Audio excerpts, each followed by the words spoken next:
আপনারা নিশ্চয়ই বুঝতে পারতেছেন, জুলাই আগস্টের গণ অভ্যুত্থান এবং বৈষম্যবিরোধী ছাত্র আন্দোলনের মধ্য দিয়ে বাংলাদেশ এই পর্যন্ত আজকে দীর্ঘ 4.5 মাস পর্যন্ত যে ষড়যন্ত্র চলতেছে, বিভিন্ন সময় বিভিন্ন রূপ ধরে যেভাবে আসতেছে, সেটার একটা বহিঃপ্রকাশ গত রাত্রে যেটা সচিবালয়ে যে আগুন লাগা। সচিবালয়ে 7 নম্বর ভবনে অগ্নিকাণ্ডের ঘটনা কড়া হুঁশিয়ারি দিয়েছেন স্থানীয় সরকার। পল্লী উন্নয়ন ও সমাবেশ মন্ত্রণালয়ের উপদেষ্টা আসিফ মাহমুদ ভূঁইয়া তিনি বলছেন, এই ঘটনায় জড়িতদের বিন্দুমাত্র ছাড় দেওয়া হবে না।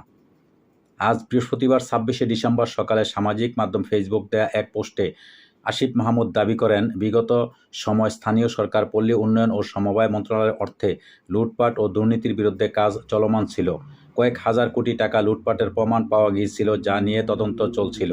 পোস্টে তিনি আরও বলেন, অন্তর্বর্তী সরকারকে ব্যর্থ করার এই ষড়যন্ত্রে যে বা যারাই জড়িত থাকবে তাদের বিন্দু পরিমাণ ছাড় দেওয়া হবে না। এই মুহূর্তে নীলফামারীতে অবস্থান করছি, তবে যত দ্রুত সম্ভব ঢাকায় ফিরছি। আগুনে কী পরিমাণ ক্ষয়ক্ষতি হয়েছে তা এখনও নির্ধারণ করা যায়নি, তবে ঘটনাটিকে ষড়যন্ত্র হিসেবে উল্লেখ করে তিনি বলেন, এটি তার মন্ত্রণালয়ের স্বচ্ছতা প্রতিষ্ঠার প্রচেষ্টাকে বাধাগ্রস্ত করার একটি চেষ্টা হতে পারে।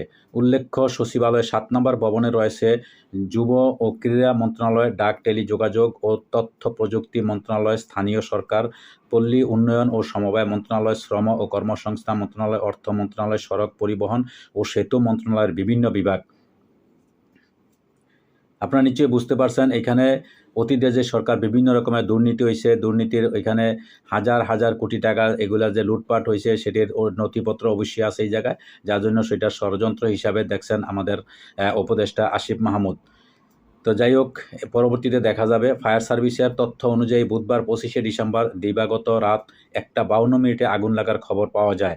রাত 1:54 ফায়ার সার্ভিস ঘটনাস্থলে পৌঁছে কাজ শুরু করে। প্রাথমিকভাবে 8টি ইউনিট কাজ করলেও পরে ইউনিটের সংখ্যা বাড়িয়ে 19টি করা হয়। 6 ঘণ্টার চেষ্টায় আজ সকাল 8:15 আগুন পুরোপুরি নিয়ন্ত্রণে আসে। সচিবালয়ের প্রধান ফটক দিয়ে ঢুকতে প্রথমেই পরে 7 নম্বর ভবন। গতকাল বুধবার দিবাগত রাত 1:50 ভবনটিতে আগুন লাগে। 6 ঘণ্টা পর আজ বৃহস্পতিবার সকাল 8টার দিকে আগুন নিয়ন্ত্রণে আনা ফায়ার সার্ভিস।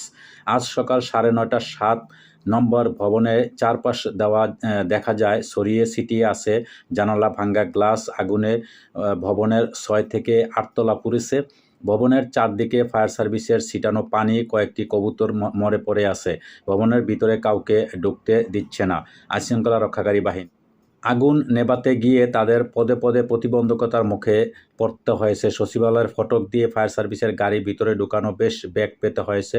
কর্মকর্তারা বলেন, আগুন নিভানোর জন্য ফায়ার সার্ভিসের 2টি টার্নটেবল ল্যাডার টিটিএল ভিতরে ঢুকতে পেরেছে। যদি আরও বেশি টিটিএল ঢুকতে পারত তাহলে আরও আগে আগুন নিভানো সম্ভব হতো। সচিবালয়ে ঢোকার মোট ফটক 5টি, তবে ফায়ার সার্ভিসের গাড়ি ঢোকার ফটক আছে মাত্র 2টি। এই 2টি ফটক দিয়েও ফায়ার সার্ভিসের বড় গাড়ি ঢুকতে সমস্যা হয়েছে বলে জানান কর্মকর্তারা। তারা বলেন, সচিবালয়ের 4 নম্বর ফটক দিয়ে ঢুকতে গিয়ে ফায়ার সার্ভিসের একটি গাড়ি ভেঙে গেছে। আগুন নিভানোর কাজ শেষে ফায়ার সার্ভিসের গাড়ি সচিবালয় থেকে বের করতেও বেশ সমস্যা হয়েছে বলে জানান কর্মকর্তারা। গাড়ি বের করতে গিয়ে দেওয়ালের কয়েকটি জায়গা ক্ষতিগ্রস্ত হয়েছে। নাম প্রকাশ না করার শর্তে ফায়ার সার্ভিসের একজন কর্মকর্তা বলেন, এর আগে বিভিন্ন সময় সচিবালয়ে ঢোকার ফটক সম্প্রসারণ করার কথা বলা হয়েছিল, কিন্তু কেউ কথা শোনেনি।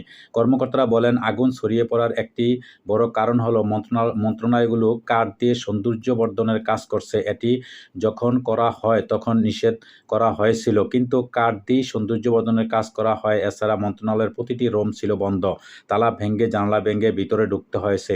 আগুন নিভানোর কাজে জড়িত ফায়ার সার্ভিসের একাধিক পরিচালনা করতে তাদের বেশ সমস্যা হয়েছে। এই কারণে আগুন নেভাতে সময় লেগেছে। সকাল 10টা থেকে পুরো ভবনের চারপাশ ঘুরে দেখেন স্বরাষ্ট্র উপদেষ্টা লেফটেন্যান্ট জেনারেল মোহাম্মদ জাহাঙ্গীর আলম চৌধুরী, গৃহায়ন ও গণপূর্ত উপদেষ্টা আদিলুর রহমান খান, সমাজ কল্যাণ উপদেষ্টা শারমিন মুর্শিদ সহ অন্যরা। এ সময় ফায়ার সার্ভিস গাড়ি চালানোর সমস্যা নিয়ে আলোচনা হয়। তখন গণপূর্ত সচিব হামিদুর রহমান খান বলেন, 6 নম্বর ভবনের সামনের চলন্ত করিডোর ভেঙে দেওয়া হবে। সরেজমিন দেখা যায় ৭ নম্বর ভবনের সড়ক পরিবহন মন্ত্রণালয়, স্থানীয় সরকার মন্ত্রণালয়, যুব ও ক্রীড়া মন্ত্রণালয়, ডাক ও টেলিযোগাযোগ মন্ত্রণালয়ের মতো গুরুত্বপূর্ণ মন্ত্রণালয় রয়েছে। সবচেয়ে বেশি ক্ষতিগ্রস্ত হয়েছে সড়ক পরিবহন মন্ত্রণালয়। স্থানীয় সরকার মন্ত্রণালয়, ডাক ও টেলিযোগাযোগ মন্ত্রণালয়, যুব ক্রীড়া মন্ত্রণালয় আগুনে মূলত ৬, ৭ ও ৮ তলা বেশি ক্ষতিগ্রস্ত হয়েছে। সড়ক পরিবহন ও মহাসড়ক বিভাগের সিনিয়র সচিব মোহাম্মদ এহসানুল হক বলেন, অফিসের নথিপত্র, কম্পিউটার, আসবাব পুড়ে ছাই হয়ে গেছে বলে তিনি শুনেছেন। ক্ষয়ক্ষতি নিরূপণে একটি কমিটি গঠন করা হবে। ভবনের সামনে দাঁড়ানো অবস্থায় ক্রীড়া মন্ত্রণালয়ের এক কর্মকর্তা বলেন, তিনি ধারণা করছেন বাজেটের এক্সেল শিটগুলো ফিরে পাওয়া কঠিন হবে। দপ্তরে তার ব্যক্তিগত সার্টিফিকেট ছিল, আর কি পাবেন না তিনি। প্রশাসন শাখার গুরুত্বপূর্ণ ফাইল ধ্বংস হয়ে গেছে বলে আশঙ্কা করছে তিনি। সচিবালয়ে কর্মরত এক কর্মচারী তার ঊর্ধ্বতন কর্মকর্তাকে ফোনে বলেছিলেন, স্যার, সব শেষ হয়ে গেল।